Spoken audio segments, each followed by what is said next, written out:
Boris Johnson has been nominated as Britain's new leader. He will succeed Theresa May as Prime Minister tomorrow. And for more on the reactions out of Brussels, Oliver Miocic joins us live right now. Oliver, give us a sense. What does Boris Johnson's win mean for Brexit negotiations now?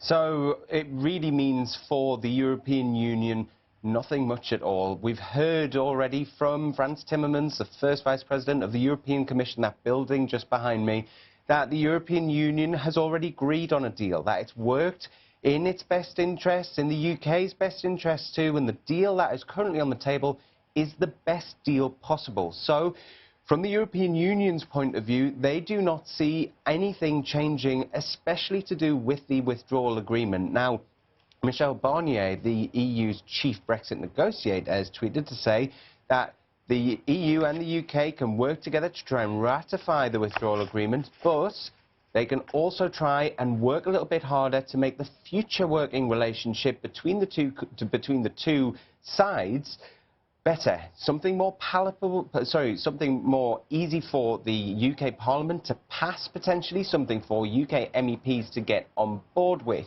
But we've also heard in the last few minutes from Guy Verhofstadt, who is the leader of the biggest Liberal group of MEPs in the European Parliament, saying that a special Brexit steering group will be meeting extraordinarily on Wednesday, and they will then decide with Michel Barnier what their formal response is to Boris Johnson becoming the next UK Prime Minister.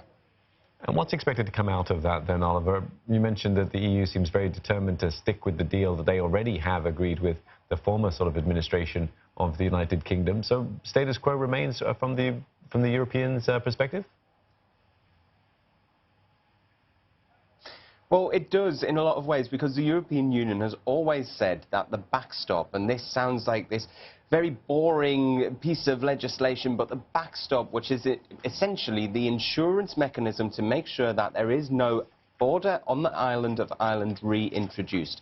Now, that all came down basically with the Good Friday Agreement, and so the European Union says that in order to make sure that the Good Friday Agreement keeps on going, it has to ensure that there is this insurance policy in place should the withdrawal take a little bit longer than what they were expecting. Now, Boris Johnson says he doesn't like the backstop, that it has to go, but the European Union, as I've just been saying, are adamant that it stays in.